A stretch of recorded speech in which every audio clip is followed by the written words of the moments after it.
شمر کے پیچھے جب فوجیں لگی نا مختار کی، تو امام زین العابدین مدینے کے مضافات میں رہتے تھے، خیمہ لگا لیا تھا، اللہ اللہ کرتے تھے۔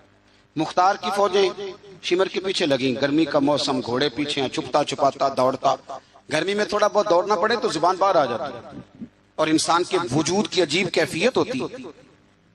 شمر ادھر آ گیا جہاں امام زین العابدین کا خیمہ تھا، اس نے دیکھا کہ ایک گھر ہے، چھپنے کی جگہ، دوڑ کے اندر داخل ہوا، امام مصلی پہ بیٹھے تھے، یوں نظر اٹھائی، کیا شان ہے رسول کریم کے گھرانے، کیا انداز ہے گھرانے کا، یوں نظر اٹھائی، فرمایا پردیسی پانی پینا ہے؟ بند کرنے والا تھا پانی پینا ہے؟ کہنے لگا پینا ہے۔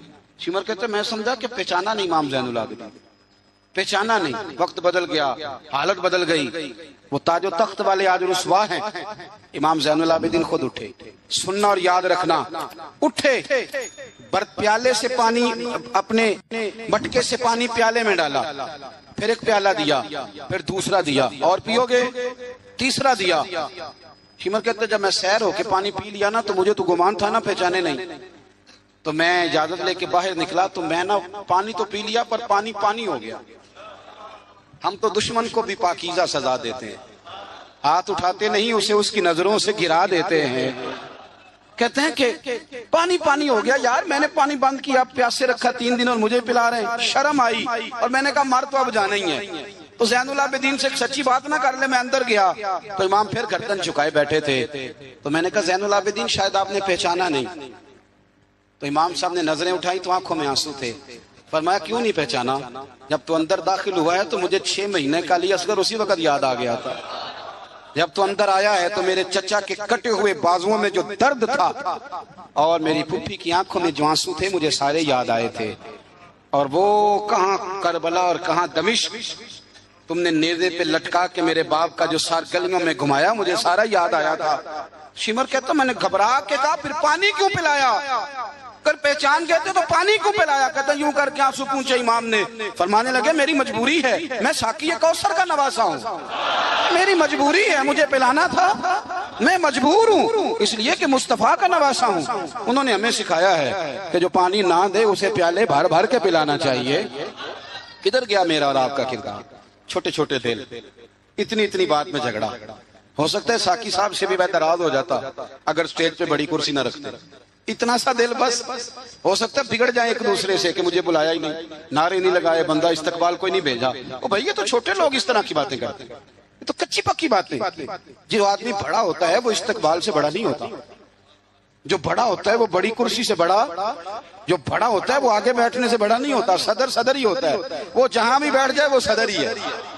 ان چکروں سے باہر آئیں۔ اہل بیت اطہار کا اسوہ نور، خوبصورتی، بات کو سمیٹنا ہے چونکہ وقت عشاء قریب ہے۔ کیوں نکلے امام حسین یزید کے خلاف؟ یزید تو جامع مسجد دمشق کا خطیب تھا،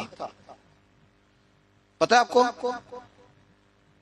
چلیں اب پتہ چل گیا، داڑھی والا آدمی، علماء جانتے ہیں، جبہ پہنتا تھا بڑا شاندار، حج کے خطبے دیتا تھا، حج کے۔ ہمارے تو حکمرانوں کو سورت اخلاص نہیں آتی، پھر بھی آپ کہہ کے دیکھیں، وہ کہیں گے سب سے زیادہ مذہب کا پتہ ہی مجھے ہے۔ یزید داڑھی والا، پگڑی والا، امامے والا، جبے والا، حج پڑھانے والا، تو امام آپ کو کیا ضرورت پڑی تھی اس کے خلاف نکلے اور اس طرح نکلے کہ بچے قربان کرا دیے؟ تو امام حسین کے سارے خطبے، سارے مدینے سے مکہ، مکہ سے مقام بیضا، وہاں سے کربلا، سارے خطبے، وہی خطبہ پھر دمشق میں امام زین العابدین کا، وہی پھر مدینے میں امام زین العابدین کا۔ امام حسین فرمانے لگے یزید اللہ کی حدوں کو توڑتا ہے، رب کے حلال کو حرام اور حرام کو، آپ کے ملک میں کہا نہیں جاتا کہ مولوی گنجائش نکالیں سود کے بارے میں؟ اتنا بڑا جرم جس کو کہا گیا کہ اللہ رسول سے جنگ ہے، یہ اتنے بڑے حرام کو حلال کرنے جا رہے ہو، کہا یہ اللہ کی حدوں کو توڑتا ہے، نمازیں چھوڑ کے پڑھتا ہے، رنڈیوں کا ناچ دیکھتا ہے، مجرا جو آج کل گند ہر ایک موبائل میں آیا ہے، یہ امام حسین نے یہ خطبہ دیا، فرمایا کہ مجرے دیکھتا ہے، ناچ دیکھتا ہے، عیاشیاں کرتا ہے۔ اور پھر امام حسین نے فرمایا میں نے اپنی آنکھوں سے اسے مدینے میں شراب پیتے دیکھا، فرمایا جو اتنے بڑے کبائر کرتا ہو اس کے ہاتھ میں ہاتھ دے دوں؟ یار سمجھو تو صحیح، امام حسین کا جہاد تو بے حیائی کے خلاف، شراب کے خلاف، امام حسین کا جہاد تو دین کو نافذ کرنے کا، نماز پڑھنے سے یزید منع نہیں کرتا، نافذ کرنے کا جہاد۔ امام نے بچے کٹوا دیے، لیکن الیکشن میں بڑے شرابی کی بڑی فوٹو کے نیچے چھوٹی میری بھی لگی ہے، اور میں سب سے بڑا حسینی، سب سے بڑا یرانے سارے شرابیوں سے، یزیدیوں سے، اور سب سے بڑا حسینی میں۔ سارا گند ملت کے جوانوں کے موبائلوں میں، لڑکیوں کے کالج کے آگے لڑکوں کا رش، اور بہت ساری بچیاں بیچاری پڑھنا چھوڑ گئیں، کالج چھوڑ گئیں، اس لیے کہ باپ نگرانی نہیں کر سکتا، ڈیوٹی نہیں دے سکتا۔ اور بھائی یہ سارے حسین کے ماننے والے ہیں، یہ امام علی مقام کے ماننے والے ہیں۔ یہاں اپنے ملک میں اپنی بیٹیاں محفوظ نہیں، ہندوؤں سے خطرہ ہے، یہاں سکھوں سے خطرہ ہے۔ او میرے عزیز یاد رکھ، اگر تو گند دیکھتا ہے، گند کو پروموٹ کرتا ہے، گند کی بات کرتا ہے اور اس بے حیائی کو فروغ دیتا ہے، تو قیامت والے دن امام حسین کا ہاتھ ہوگا، تیرا میرا گریبان ہوگا۔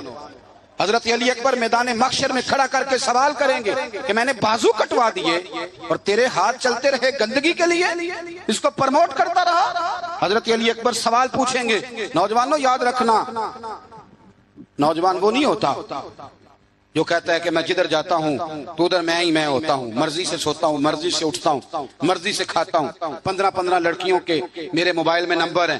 یہ جوانی نہیں، یہ تو کمزوری ہے آپ کی، یہ تو نفس کی غلامی ہے۔ جوان تو وہ ہوتا ہے جتنا قد اونچا ہو اتنی نظریں جھکی ہوئی ہیں۔ جوان تو وہ ہوتا ہے جتنا زیادہ اللہ قوت دے، اپنے سارے معاملات کو، اپنی عقل کو، اپنی قوت کو وہ در رسول کا غلام بنا دے۔ محمد بن قاسم آئے یہاں لڑنے کے لیے، راجہ دہر سے مقابلہ، 17 سال کا نوجوان، کتنے سالوں کا بول کے بتائیں؟ 17.5 سالہ منڈا کی کر لیندہ ویسے، برگر کھانے کے علاوہ، گھر میں لڑائی کرنے کے علاوہ۔ اور یہ غلطی ہماری ہے، ہمارے ہاں کوئی بڑا نہیں ہوتا، جب بچہ ہوتا ہے تو کہتے ہیں ابھی بچہ ہے، اس لیے غصہ کرتا ہے، اور جوان ہو جائے تو کہتے ہیں خون گرم ہے، بوڑھا ہو جائے تو کہتے ہیں انہیں پتہ ہی نہیں لگتا۔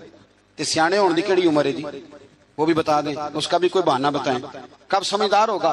17 سال کا نوجوان، عشق لگا سی کھیڈاں کھیڈ دی، تو پھر کھیڈاں بھول گئیاں، کجل پایا سی یار دے ویکھنے نوں، پھر او دی یاد وچ روندیاں ہی ڈول گئیاں۔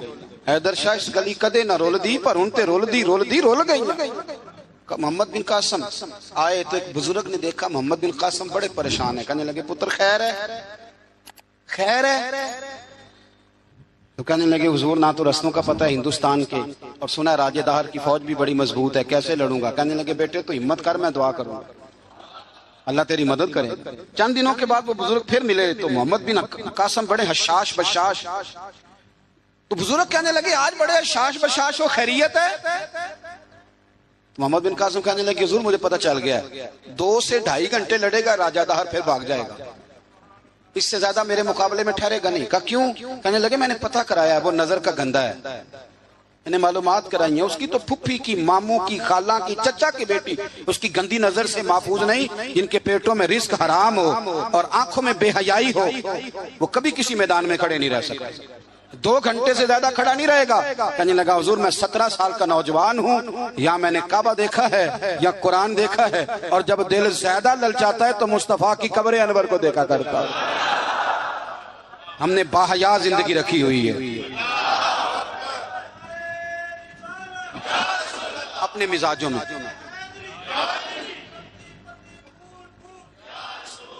سنیں جی، اللہ جزائے خیر، سنیں، امام حسین نے نا سر سجدے میں کٹایا اور تلاوت نیزے کی نوک پہ بھی جاری رہی۔ آج محفل سے جانے کے بعد جس نے 2 نفل نہیں پڑھنے اور سپارہ قرآن پاک کا نہیں پڑھنا، مجھے یہ لگتا ہے کہ اس نے بھی محفل کا مزہ نہیں چکھنا۔ کم از کم اتنا تو کرو یار کہ سپارہ روز کا۔ حضرت عبداللہ ابن زبیر امام حسین کی شہادت پر تقریر کر رہے تھے اور فرما رہے تھے تم نے کوفیوں ظالموں اس کو شہید کر دیا جو 3 دن سے پہلے قرآن پاک ختم کیا کرتے تھے، اور میں جب بھی دن میں انہیں ملتا تھا انہوں نے روزہ رکھا ہوا ہوتا۔ 3 دن میں قرآن ختم کریں تو روز کے کتنے سپارے بنے؟ تو میں اور آپ کتنے پڑھتے ہیں؟ میں گزارش کرتا ہوں، میں منت کرتا ہوں، کچھ نہ ہو سکے نا، میرے اسلاف فرمایا کرتے تھے کچھ نہ ہو سکے تو قرآن مجید ایک دفعہ گھر میں کھول ہی لیا کرو۔ فرماتے تھے اس کے صفوں سے ایسا نور نکلے گا کہ تمہارا گھر روشن ہو جائے گا۔ اسے کھول ہی لو، قرآن سے پیار کرو، اسلام سے پیار کرو، دین کو اپناؤ۔ بچے اس وقت نہیں نماز پڑھیں گے جب آپ گھر میں لیکچر دیں گے کہ نماز پڑھنا چاہیے۔ آپ مصلی بچھا لیں، 1.5 سال کا بچہ بھی آپ کے ساتھ کھڑا ہو جائے، اس کو پتا کوئی نہیں نماز کیا ہے، پر ابا پڑھ رہا ہے تو وہ انشاءاللہ پڑھے گا۔ ماں سویرے قرآن مجید کھول لے، 3 سال کی بیٹی جس کو کچھ نہیں آتا وہ بھی سقاف لے کے نا اور سپارہ لے کے الف با تا سا پڑھے گی۔ او میرے بھائی، پھر وہ جب 3 سال کی بیٹی اپنے باپ کے لیے ہاتھ اٹھا کے دعا مانگے گی نا تو مجھے لگتا ہے اللہ رحمتوں کے سارے دروازے کھول دے گا۔ اس لیے اپنی زندگی کو سجائیں، سنواریں۔ محبتیں تقاضا کرتی ہیں کہ محبوب کو تحفے دیے جائیں، محبتیں تقاضا کرتی ہیں کہ محبوب کے لیے قربانی دی جائے۔ وہ عاشق جھوٹا ہوتا ہے جو محبت تو کرتا ہے قربانی کوئی نہیں دیتا، وہ ناکام عاشق ہوتا ہے جو محبت تو کرتا ہے پر محبوب کے لیے کوئی تکلیف برداشت نہیں کرتا۔ میرے رسول کریم علیہ السلام نے نا، ہمارے ہاں لوگ سمجھتے ہیں جی میں لاڈلا ہوں، جی بھئی کیا مطلب؟ کہتے ہیں میں لاڈلا ہوں، مجھ سے پیار بڑا کرتے ہیں۔ آپ کو پتہ ہے لاڈلا کون ہوتا ہے؟ نبی پاک صلی اللہ علیہ وسلم نے فرمایا میں اپنے رب کا سب سے زیادہ محبوب ہوں اور سب سے زیادہ تکلیفیں بھی مجھے ہی آئی ہیں۔ لاڈلا اس کو کہتے ہیں جس کو آنکھوں پہ بٹھایا جائے، کہ لاڈلا تو وہ ہوتا ہے جسے تکلیف سہنی پڑتی، جو آزمائش میں ہوتا ہے، جو اذیت میں ہوتا ہے، وہ لاڈلا ہوتا ہے۔ حضور فرمانے، سنو میری بات کو، اس کو سمجھو، فرمایا میں اللہ کا سب سے زیادہ محبوب ہوں اور سب سے زیادہ تکلیفیں بھی مجھے آئی ہیں اس لیے کہ میں اس کا محبوب ہوں۔ بھائی یہ محبت کا رستہ ہے۔ اگر آپ لاڈلے ہیں تو بتاؤ پھر اذیت کتنی اٹھائی، اگر آپ لاڈلے ہیں تو تکلیف کتنی برداشت کی۔ جتنے لاڈلے ہیں حضرت آدم سے لے کر میرے محبوب تک، سب نے تکلیفیں اٹھائیں۔ حضور کے صحابہ نے بڑے غم سہے، زخم پہ زخم کھا کے جی، خون جگر کے گھونٹ پی، آہ نہ کر لبوں کو سی، یہ عشق ہے کوئی دل لگی نہیں۔ ہمارے ہاں نا لوگ سمجھتے ہیں موج لگ جائے گی لاڈلا بن جاؤں گا۔ بھائی یاری تیری سونا پر ازمائشاں بھی تیریاں آگ، اے سونا پرکھیا جامدائی پہلو نہ لگاں دے لگ۔ آپ سمجھ لیں اس بات کو کہ یہ سراسر لاڈلا ہونے کا معنی سراسر امتحان ہے۔ نبی کریم صلی اللہ علیہ وسلم کی اہل بیت رب کریم کے بڑے محبوب ہیں اور نبی پاک کے بڑے لاڈلے ہیں، اور حضور کے جتنے بھی لاڈلے تھے وہ سارے آزمائشوں میں، سارے۔ لاڈلا وہ پیر صاحب کا بیٹا ہوتا ہے جو کرتا کراتا کچھ نہیں، وہ مادرزاد ولی ہے جی، لاڈلا ہے۔ مطلب کیا کہتے ہیں؟ یہ کچھ بھی نہیں کرتا، 4-5 بندے ہوتے ہیں جو اس کے جوتے اٹھاتے ہیں، ٹیشو پکڑتے ہیں، آگے پیچھے دوڑتے ہیں، یہ لاڈلا ہے۔ لاڈلا تو وہ ہے جس کو درد ہو، جس کو آزمائش ہو، جس کو تکلیف ہو، جو نکلا ہوا ہو، جو کچھ کر رہا۔ نبی پاک علیہ السلام کے اہل بیت لاڈلے، سیدہ عائشہ صدیقہ فرمایا کرتی تھی حضور کی ازواج میں سے حضور کو سب سے زیادہ پیار سیدہ خدیجہ الکبریٰ کے ساتھ تھا۔ سیدہ خدیجہ الکبریٰ رضی اللہ تعالیٰ عنہ مومنوں کی مائیں ہیں۔ حضور علیہ السلام سے نکاح ہونے سے پہلے وہ مکے کی ملکہ شمار ہوتی تھی۔ سونا ہے، چاندی ہے، تجارت ہے، کاروبار ہے، گھر ہے، ہر چیز۔ آپ فرماتی ہیں 20 کنیزیں میرے پاس ہوتی تھی، میں نے کبھی پانی کا پیالہ بھی اٹھ کے نہیں پیا تھا، اور پھر میں لاڈلی ہو گئی نبی پاک کی، پھر لاڈلی ہو گئی، پھر حضور کی نظر کرم مجھ پر پڑی، پھر محبوب کریم علیہ السلام نے مجھے قبول فرمایا، اور پھر رنگ کیا بنا۔ ظہر کے وقت ابن اسحاق کہتے ہیں ظہر کے وقت نبی کریم کی بارگاہ میں ساری دولت، ساری کنیزیں، سارے غلام حضرت خدیجہ نے دیے ظہر کے وقت۔ عصر سے پہلے پہلے میرے نبی نے سارا کچھ تقسیم فرما دیا۔ یہ بطور مثال بیان کرتے ہیں، فرماتے ہیں یوں سمجھو کہ ظہر کے وقت دیے اور عصر سے پہلے پہلے حضور نے بانٹ دیے۔ وہ بی بی جس نے کبھی بھی پانی کا پیالہ نہیں پیا تھا، پھر وہ گھر میں جھاڑو دیتی، پھر وہ چولہے میں آگ جلاتی، اور پھر وہ خاتون، دیکھیں نا بندہ غریب سے امیر ہو جائے تو گزارا ہو جاتا ہے، اور امیر سے غریب ہونا پڑ جائے بڑی مشکل ہوتی۔ حضرت خدیجہ الکبریٰ نا باورچی خانے سے کھانا پکا کے نکلی، چولہا جلایا، اور جب نکلی تو 17 پیوند تھے پورے وجود پر کپڑوں کے۔ تینوں لب دیاں آپ گواچے، سانو اپنی خبر نہ کوئی، ساتھوں پہاڑے نہیں ککھ گلیاں دے، ان تے سانو آخ دے لوگ شدائی، ننگ نموس دا ساڑ کے چولا، گل پہنے تاج گدائی او سجنا اپنا آپ گوایا ہے تاں یار نے چاتی پائی. نبی کریم صلی اللہ تعالی علیہ وسلم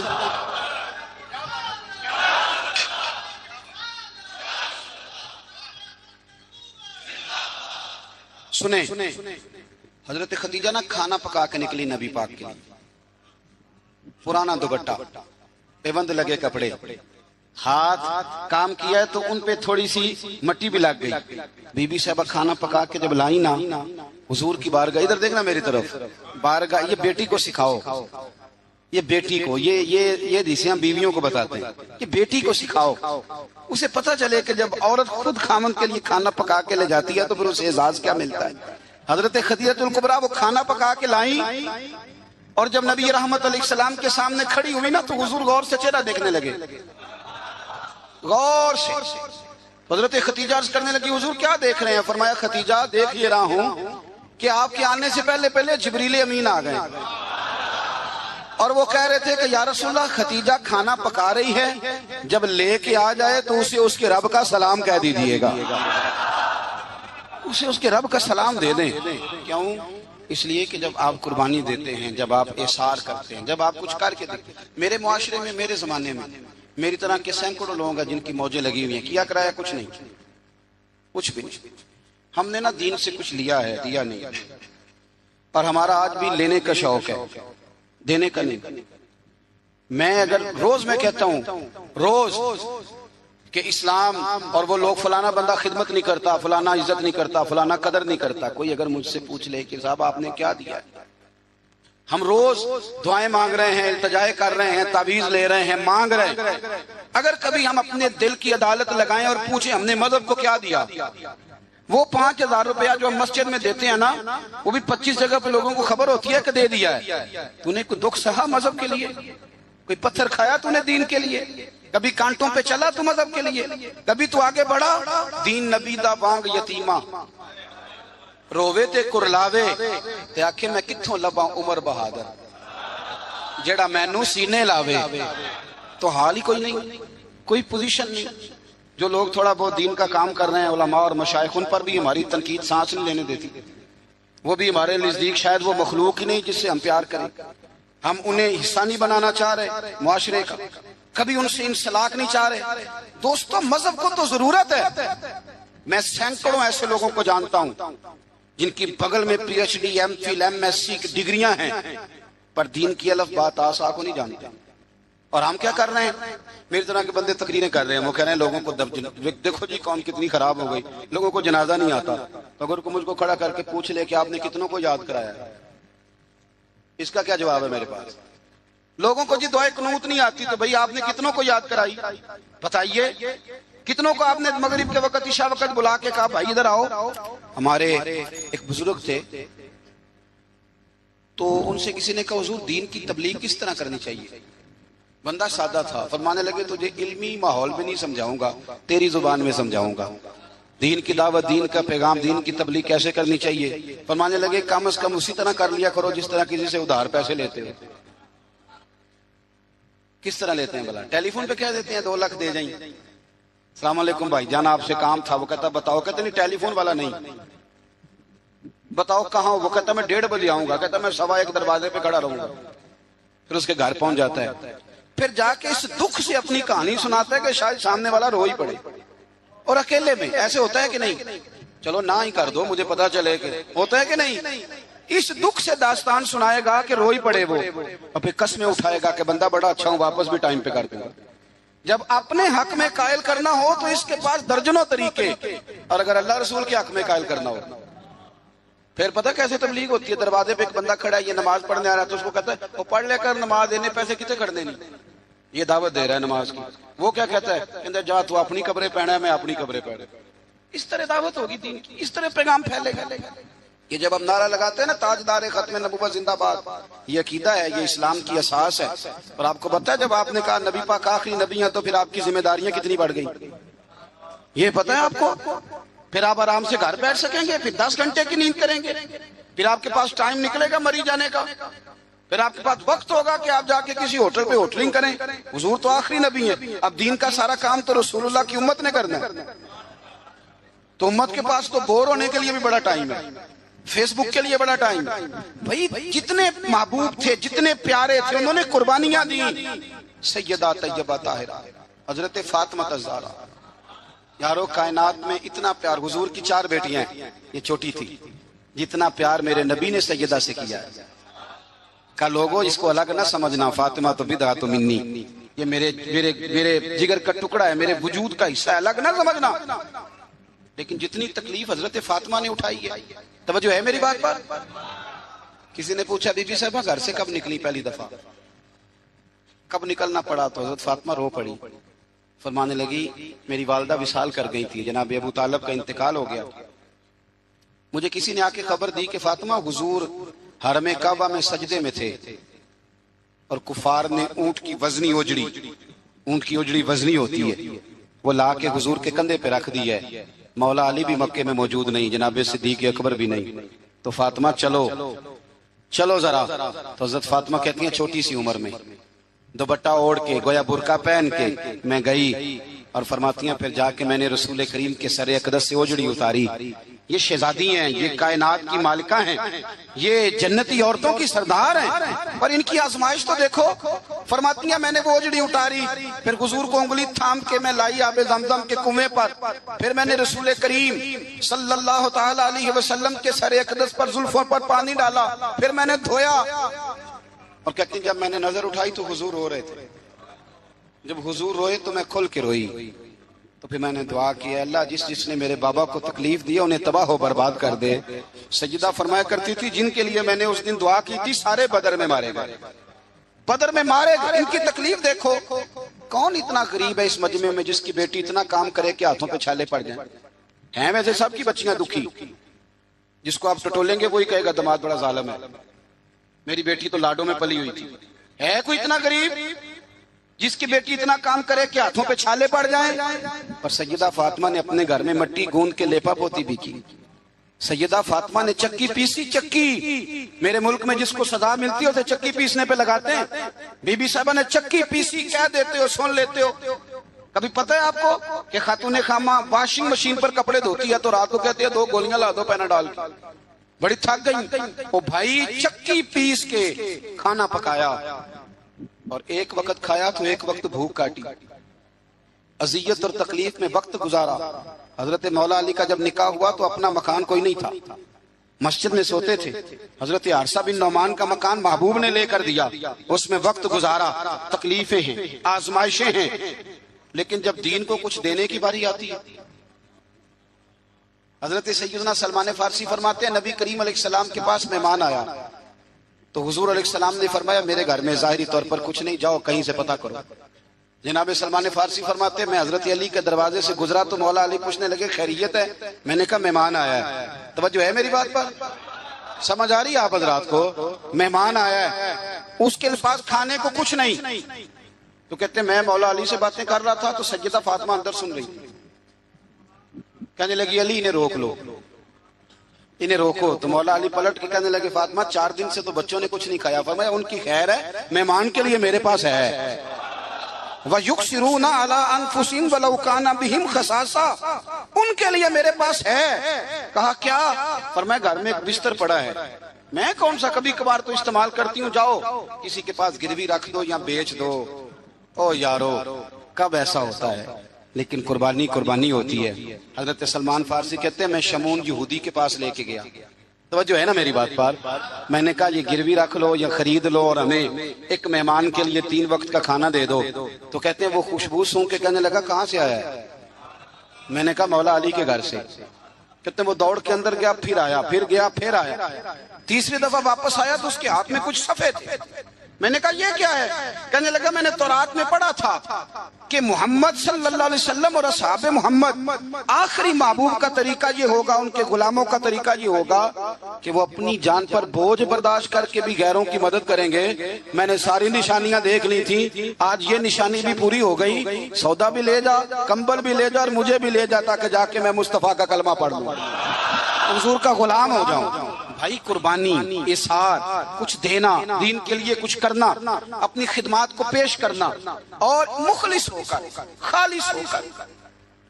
یہ بہت زیادہ پوسٹر چھپتے ہیں نا جب ہمارے، اب ہم تو منع میری نہ کر سکتے، 20 30 آدمی بیک وقت ویڈیو بناتے ہیں، تو کسی وقت نہ شیطان حملہ بھی کرتا ہے، وہ کہتا ہے دیکھا کتنی بلے بلے، اس شہر میں بھی اتنے لوگ تھے، فلانی جگہ بھی، یہ بڑی مصیبت ہے، آپ کو اپنے آپ کو روک کے رکھنا، کہیں کھڑا کرنا، یہ ایک بہت بڑی آزمائش ہوتی ہے۔ اس لیے مولا رومی نے پورا کلام لکھا ہے، وہ کہتے ہیں زوال والے پر تو آزمائش ہی کوئی نہیں ہوتی، آزمائش تو ہوتی عروج والے پہ، زوال والے کو کیا۔ لیکن کبھی کبھی اکیلے بیٹھ کے سوچتے ہیں کہ اتنا کچھ لے لیا ہے تو مذہب کو دیا کیا، ہم نے دیا کیا۔ آپ یقین کریں مذہب پر جو نظریاتی حملے ہیں، نظریاتی، آپ کی سوچ سے زیادہ ہیں، جو فکری حملے ہیں، فکری، ہر چوتھا آدمی اٹھ کے سوال جواب کر رہا ہے، چوتھا آدمی۔ میں دیانتداری سے کہتا ہوں، ذمہ داری سے، جتنے عوام کو میں جانتا ہوں وہ دل پہ ہاتھ رکھ کے آج بھی ان کو انشراح صدر ہی نہیں، آج تک بہت سارے لوگ ایسے ہیں جو آج تک دل سے اس بات پر راضی نہیں کہ ملک میں نظام مصطفیٰ نافذ ہو جائے۔ میں حکمرانوں کی بات نہیں کر رہا، میں اپنی اور آپ کی کر رہا ہوں۔ کتنے فیصد لوگ ہیں جو یہ چاہتے ہیں؟ سوال ہی نہیں پیدا ہوتا، ہمارا مزاج ہی نہیں ہے، انشراح صدر ہی نہیں لوگوں کو نصیب۔ کتنے لوگ ہیں جو کہتے ہیں کام چل رہا ہے بس چلنے دو۔ دین کے لیے خدمات کرنا، اپنا پیش کرنا، دو لفظ بول کے تائید کرنا، کسی مسجد سے پیار کرنا، کسی مدر، یہ ہمارے یہاں زلزلہ آیا کشمیر میں، ایک مدرسہ بھی ٹوٹ گیا، 25-26 بچے زخمی ہوئے۔ جتنی تنظیمیں انسانی حقوق کی گئی ہیں وہ آپ کو سب زخمیوں کے سرانے کھڑی نظر آئیں گی، طالب علموں کے سرانے نہیں۔ جتنا استحصال مدرسے کے بچوں کا کیا جاتا ہے، جتنا چھوٹا اور ہلکا انہیں جانا جاتا ہے، اسی مسجد میں جس میں یہ اعلان ہو رہا ہوتا ہے نا کہ مسجد کے بچوں کے، مدرسے کے بچوں کے پیروں تلے فرشتے پر بچھاتے ہیں، اسی مسجد کی کمیٹی نے مدرسے کے بچے کے سر پر کھال بھی رکھی ہوئی ہوتی ہے، بھئی اس کے پیروں کے نیچے فرشتے نے پر بچھایا، تو نے اس کی گردن پہ کھال رکھ دی۔ غور تو کرنا، اس کا احساس کتنا تھا، تو نے کہاں کھڑا کر دیا۔ میرے بھائی، دین کا وہ وقار، دین کا وہ اعزاز، دین کی وہ شان۔ میں تکلیف سے بات کرنے لگا ہوں، تکلیف سے، ادھر دیکھو میری طرف، خالی پاکستان ہے کہ اسلامی جمہوریہ؟ چلیں آپ ہی نہیں اتفاق کر رہے تو آگے کیسے جانا ہے؟ بولے ہی نہیں آپ، کیا نام ہے ملک کا؟ بولیں۔ جب آپ کی وفاقی کابینہ کی میٹنگ ہو رہی ہوتی ہے تو کتنے علماء بطور مشیر بیٹھے ہوتے ہیں؟ کتنے؟ کبھی کوئی ایسا تذکرہ ہوا ہے؟ آپ کیا اس مکتبے کی یہ جو شعبہ زندگی علماء والا، اس کی آپ ضرورت نہیں محسوس کرتے کہ یہ بتائیں کہ یہ جو بل پاس ہونے لگا ہے اس کے بارے میں نبی پاک کا طریقہ مبارکہ کیا ہے، حضور کے ارشادات عالیہ کیا ہیں، دین کا منشا اس کے بارے میں کیا ہے؟ ہمارا مزاج نہیں، ہمارا ذوق نہیں۔ میرے عزیز، دین کے لیے کچھ کرنا، اپنے مذہب کو سپورٹ کرنا، اس کی فکری سرحدوں کی حفاظت کرنا۔ میں بکری سوچے دیکھتا ہوں نوجوانوں کی، اور بہت سارے بچے آ کے کہتے ہیں حضرت جی دلوں میں ایسے خیالات آتے ہیں اگر زبان پہ لائیں تو شاید لوگ ہمیں قتل کر دیں۔ وجہ کیا ہے؟ وجہ یہ ہے کہ ایک منظم سازش کی گئی، ایسی باتیں چھوڑی گئی جنہوں نے ذہنوں میں انتشار پیدا کیا، جنہوں نے لوگوں کو تباہ کیا۔ میرے رسول پاک سید عالم صلی اللہ علیہ وسلم کے خاندان نے کمال قربانی دی، ایک شخص نے آگے بڑھ کے، کیوں بھلا؟ اس لیے کہ انہیں سمجھ آ گئی تھی مصطفیٰ کا نظریہ بڑا ہی سچا ہے۔ جب تک یقین کامل نہیں ہوتا تب تک قربانی نہیں دی جا سکتی۔ اور پھر ان لوگوں نے نا دین کو اپنے اوپر طاری کیا۔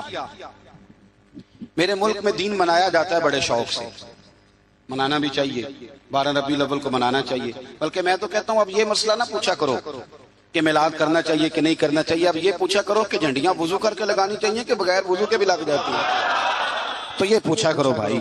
اب آگے بھی بڑھو کہ ساری زندگی یہی رہنا ہے؟ 7 پوچھتے ہو گئیں، 10 پوچھتے میلاد منا رہے ہیں ہم لوگ، ابھی تک پوچھ رہے ہیں لوگ ہر ربیع الاول میں، تو بھائی کھل کے مناؤ۔ لیکن یارو، ایک شخص نا انڈیا کا 10 سال وزیر اعظم رہا، پگڑی والا تھا، سکھ تھا، 10 سال۔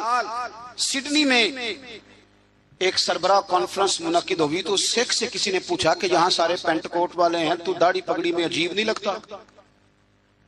اور اب عام آدمی نہیں تھا، پی ایچ ڈی تھا، پڑھا لکھا تھا۔ سنو، کہنے لگا منسٹریاں تو آتی جاتی رہتی ہیں پر گرو کا دھرم کون چھوڑے؟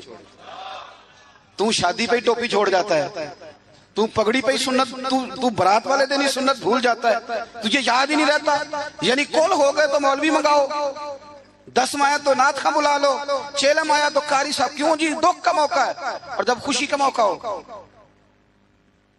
سکھوں کا رشتہ اللہ رسول سے نہیں، تازہ کا حج کر کے حاجی صاحب آئے ہیں تازہ، اور ان کے بچے کی شادی ہے تو ان سے پوچھا حاجی صاحب وہ مہندی والے دن بچوں نے بڑی تباہی کہتے میں تے ڈیرے تے سی، میں نہیں پتا منڈے کی کردے سن، حج بھی کیتی جاندے ہو تے لہو بھی پیتی جاندے ہو، کھو کے مال یتیماں دا تے بھیج مسیتی جاندے ہو، پھٹ دلاں دے سیندے نہیں تے ٹوپیاں سیتی جاندے ہو، نفس تے چھری پھیر دے نہیں تے دمدے کیتی جاندے ہو، فرض بھلائی بیٹھے ہو، نفلا نیتی جاندے ہو، او دسو تے صحیح بلے شانو ایک ہی کیتی جاندے ہو، او دسو تے صحیح بلے شانو ایک ہی کیتی جاندے ہو۔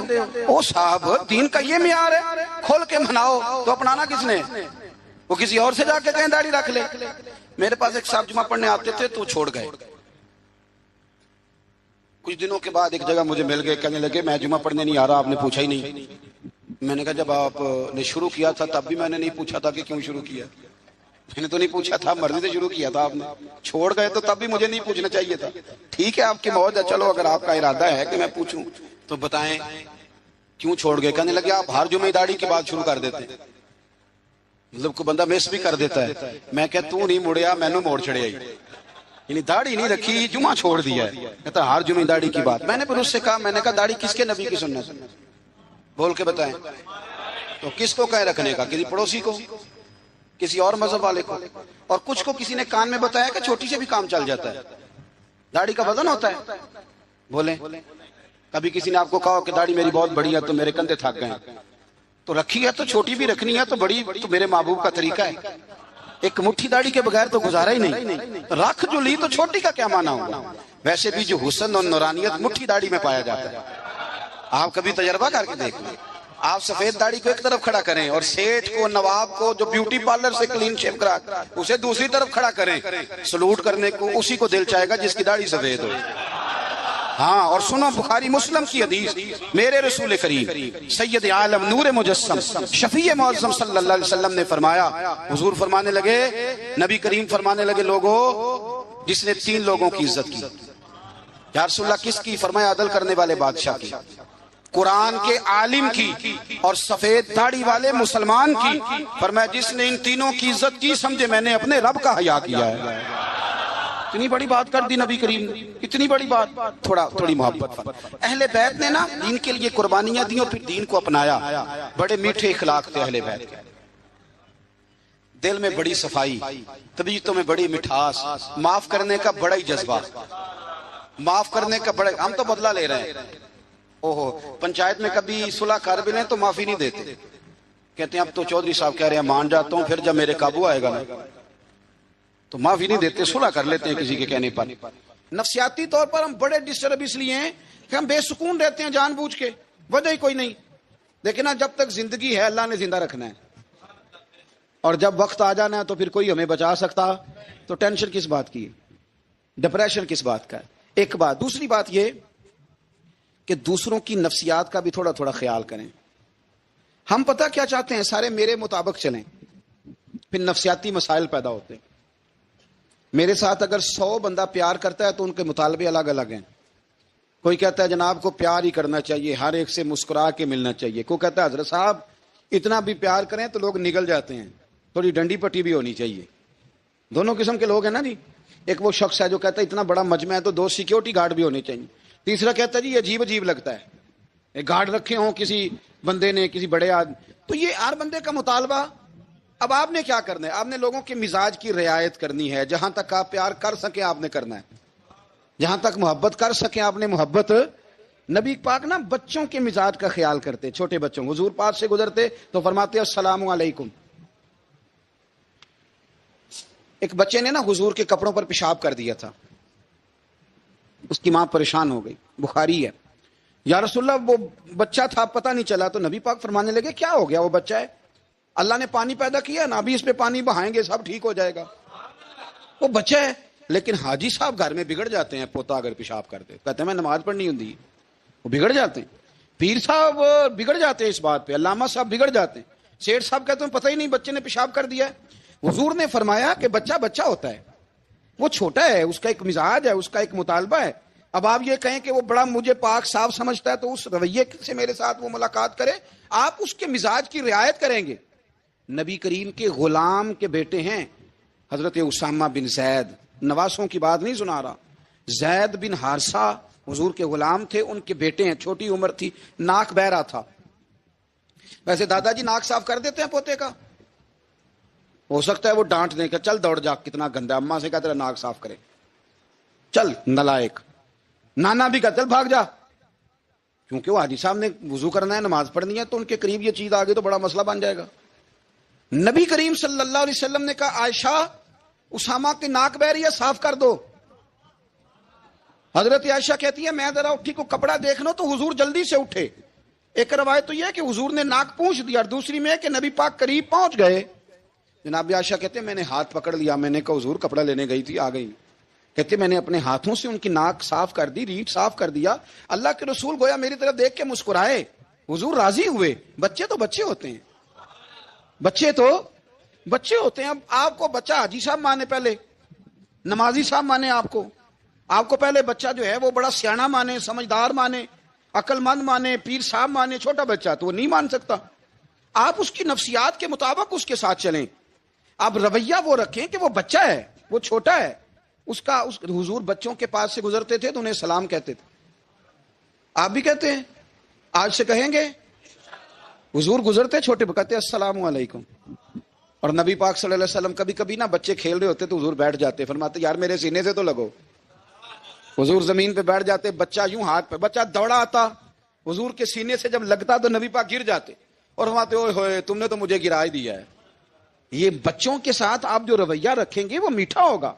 اب آپ کہیں گے چونکہ اب میں ایک عہدے پہ ہوں، میں ایک منصب پہ ہوں، تو یہ آپ کی نفسیاتی کمزوری ہے.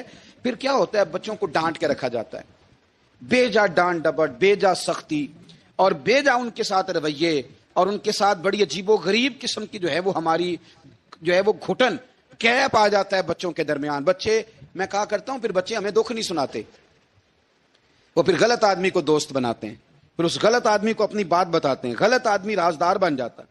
آپ ان کی نفسیات کے مطابق ان سے پیار کریں، انہیں ٹائم دیں.